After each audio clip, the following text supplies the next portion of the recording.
नमस्कार, आप public news TV देख रहे हैं और मैं भारती हूँ। इस वक्त मैं बादली कॉन्स्टिट्यूएंसी के गांव फतेहपुरी में मौजूद हूँ और लगातार है चुनावी संग्राम है। पार्टियां अलग-अलग उम्मीदवारों को है मैदान में उतारे हैं और कांग्रेस पार्टी से जहां तक मेरा मानना है कि सीटिंग गेटिंग के तहत कुलदीप वत्स ही दोबारा विधानसभा में आएंगे। कांग्रेस की तरफ से उनके बेटे हैं जतिन, जो कि पिछले लोकसभा चुनाव में भी लगातार पूरी बादली विधानसभा इन्होंने कवर की थी। अब है अपने पिताजी के लिए पसीना बहा रहे हैं, तो आज पूरे दिन से फील्ड में थे तो उनसे बातचीत करूंगा। तकरीबन 7 या 8 का समय हो गया है और जतिन मेरे साथ यहाँ मौजूद हैं। जतिन, सबसे पहले नमस्कार पूरी टीम की तरफ से। नमस्कार जी, आपके सभी दर्शकों को भी बहुत बहुत नमस्कार। कैसा रहा आज का दिन और कितने गाँव आज हैं कवर किए आपने? आज हमने लगभग लगभग ये हमारा 5वां गांव है और 5वां भी और आखिरी गांव है आज के लिए। और आज का दिन बहुत अच्छा रहा, लोगों से बहुत अच्छा रिस्पांस मिला और जिस तरह से लोगों का प्यार आशीर्वाद मिल रहा है, एक ही आवाज़ है कि हुड्डा सरकार इस बार आ रही है। जी। जतिन, कैसा अनुभव रहा है? पिछला चुनाव भी दीपेंद्र सिंह हुड्डा के लिए हर घर गए, अब है खुद के लिए मेहनत कर रहे हैं, तो दोबारा से हल्का कवर करें मिल रहे हैं, तो आम जनता की क्या राय निकल के आती है? कुछ काम भी बताते होंगे, पिछली बार के उलाहने भी मिलते होंगे कि क्या देखिए कुछ जी, चल जो रहा है? हम्म, पिछले 5 साल के उलाने, देखो उलाने तो हमारी परिवार है, सब सर हम्म, माथे लेंगे उलानों को भी। हम्म, पर ये है कि पिछले 10 साल के कार्यकाल में भाजपा सरकार का जो अभी गया है, हम्म, इसमें लोग त्रस्त हो गए बिल्कुल। हम्म, लोगों के काम भी नहीं हुए, विकास कार्य भी नहीं हुए। हम्म, तो अब तो सबकी एक ही चाहत है कि भूपेंद्र सिंह हुड्डा जी के नेतृत्व में और हम्म, दीपेंद्र जी के नेतृत्व में वापस कांग्रेस की सरकार बने। हम्म, और जिस तरीके से 10 साल पहले हम्म, जो गए हुड्डा साहब के राज के जो हम्म। काम हुए, उसी तरीके से वापस काम हो। जतिन, लगातार 4 या 5 गांव आपने आज कवर किए हैं, एक बार वो बता दीजिए पहले तो। आज हमने अपना दिन शाजापुर से शुरू करा, जी। उसके बाद बिलोचपुरा से होते हुए हम बिंडावास पहुंचे, हम्म, लास्ट में अभी कुंजिया से हम फतेहपुरी आए। हम्म, तो इसी तरीके से अब आगे भी जब तक हम्म, चुनाव चलेगा हम यूं ही प्रचार करेंगे और हम्म, कोशिश यही है कि हम्म, भारी बहुमत से कांग्रेस पार्टी को यहाँ से जीत मिले हम्म, और हरियाणा में वापस एक बार हुड्डा साहब जी। सीएम बने और कांग्रेस की गवर्नमेंट आए। जतिन, आखिरी सवाल होगा कि देखिए तैयारियां सब कर रहे हैं, काफ़ी उम्मीदवार आएंगे, लेकिन जो जन समस्याएं हैं कि युवा है और आप युवाओं से मिलते हैं, तो क्या समस्याएं हैं उनकी निकल के सामने आ रही हैं? क्या किस तरह से बता रहे हैं कि क्या क्या मेन समस्याएं हैं युवाओं की? यहाँ फील्ड में आप रहते हैं, मिल भी लेते हैं, क्या क्या युवा क्या चाहता है बादली का, ये बताइए। बादली का युवा सबसे पहले तो हम्म, रोजगार चाहता है। हम्म, देखो पिछले 5 साल की अगर मैं बात करूं, 5 साल से हम हम्म, लोगों से मिलना जुलना रेगुलर हम्म, इंटरवल पे हुआ है। हम्म, लोगों की एक ही आवाज़ है कि जो हम्म, हमारा युवा है, जो हम्म, अब रोजगार से भटक चुका है, हम्म, रोजगार है नहीं, हम्म, सरकारी नौकरियां मिलती नहीं है, हम्म, पक्का रोजगार भी नहीं मिलता है, अगर कहीं है तो ठेकेदारी के तहत आजकल ज़्यादा लोगों को नौकरियां मिल रही है। तो अब सबकी एक ही चाहत है कि हम्म, पक्की नौकरियां हो, हम्म, लोगों को रोजगार मिले हम्म, और कुछ नहीं तो इतना तो हो लोग कि अपना घर चला पाए। जी, तो युवा की तो सिर्फ एक ही है, शिक्षित रहें, हम्म, विकसित रहें हम्म। और अपना घर चला पाए। देखिए, नशे का प्रकोप है, देखा गया कि आप देख पाएंगे कि ग्राउंड जो रेस मैदान होते हैं, वहाँ पे इंजेक्शंस मिलते हैं, जो बच्चे युवा हैं स्टेमिना के लिए यूज कर रहे हैं। इस तरह का नशा है वो नॉन स्टॉप चला है हरियाणा में। इसको किस प्रकार से देखते हैं? अगर आपकी देखिए चारों तरफ से आवाज़ है कि कांग्रेस अब की बार है वो पलड़ा भारी है, सरकार में आप आ रहे हैं, तो उनके उनके लिए क्या सोचा आपने कि युवा के नाते? लेकिन मैं अपनी भारती भाई अपनी हम्म, सोच बता सकता हूँ इसमें। तो जी।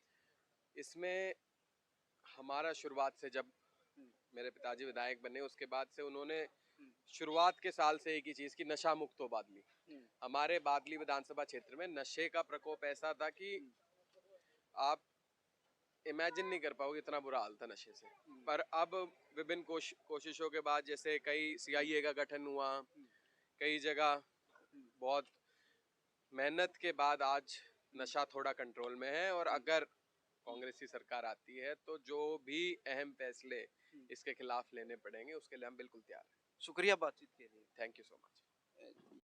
तार है इस फील्ड में मेहनत करें, कुछ गांव के लोग भी मौजूद हैं, युवा साथी भी मेरे साथ है मौजूद हैं, गांव से ही हैं। हाँ जी, विकास। क्या क्या समस्या है, क्या है मुख्यतः गांव की आपकी? हमारा तो जी यही है, हम तो हमेशा से कुलदीप वत्स के साथ रहे हैं हम्म, और हम तो यही चाहते हैं युवा लोग जितने भी हमारे गांव के सब अपना कुलदीप का तन मन धन से साथ दे, जैसा भी हो सकता है। पिछली बार कौन गांव से जीत के गया था विधानसभा चुनाव? ये गांव की वोट बता सकते हैं टोटल कितना? हमारी मैक्सिमम वोट है 1300 से 1400 जी। और पोलिंग हो जाती है 1000 1100 1150 तक। जी। हाँ जी।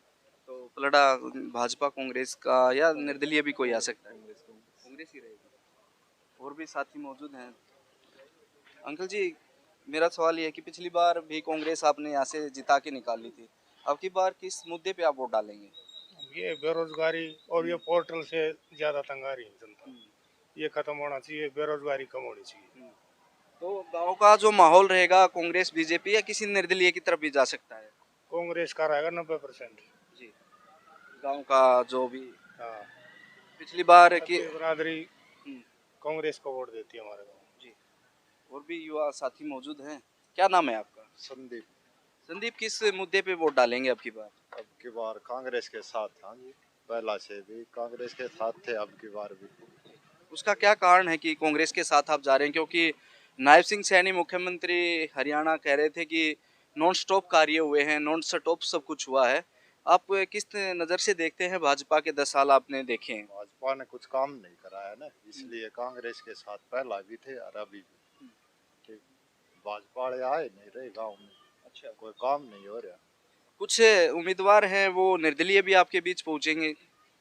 हाँ, पूछेंगे। किस तरह देखते हैं उनको? नहीं नहीं, अभी तकरीबन कांग्रेस के ही रहेगा यहाँ माहौल। ठीक, तकरीबन। और भी साथी मौजूद हैं। जी। अंकल जी सही बोल रहे हैं, कांग्रेस की तरफ जाएगा? बोले वक्त एक तरफा कांग्रेस है। हाँ, पूरा बीजेपी ना कुछ करे कोई नहीं, कदे कोई आड़गी ना रखे गाँव के में। कुछ उम्मीदवार बोल रहे हैं कि अब की बार निर्दलीय वोट के लिए जाएंगे, निर्दलीय चुनाव एक लड़े। तरफा कांग्रेस है भाई, एक तरफा कांग्रेस है कहते यहाँ पे।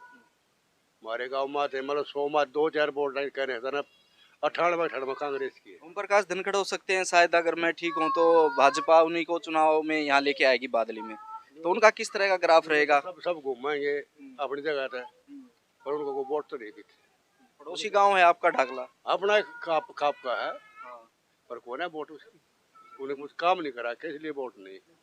धनखड़ ने वोट डाला है, हमारे दीपेंद्र ने यहाँ पर हमारे गाँव को 2 से बार आ रहा है और काम करा के हमारे इलाके में उन्होंने, तो हम उस वोट उसी की देंगे ना। तो हुड्डा के काम पे वोट डालेंगे? काम पर वोट डालेंगे।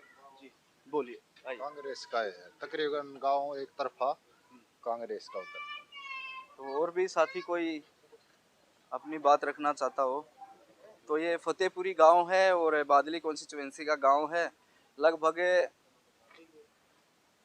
1500 से 1600 तक का वोट है यहाँ पे टोटल है। और पोल भी शायद 1000 के आसपास ही पोल होता होगा, 1000 के आसपास है वो पोलिंग होती है। तो लगभग गांव है वो कांग्रेस की तरफ है नज़र आ रहा। बाकी जो हम सर्वे करेंगे वो भी रिपोर्ट आप तक पहुंचाने की कोशिश करेंगे। अब तक का जो भी है आमने सामने का अगर चुनाव आता है तो ओम प्रकाश धनखड़ और कुलदीप वत्स के बीच होगा, क्योंकि पिछली बार सेकंड नंबर पे थे यहाँ से ओम प्रकाश धनखड़ और बाजी मार गए थे कुलदीप वत्स। तो लगातार देखते हैं निर्दलीय की भी एंट्री हो सकती है, देखते हैं कौन निर्दलीय चुनाव है वो लड़ेगा। वो तमाम खबरें देखने के लिए आप हमसे जुड़ सकते हैं। शुक्रिया।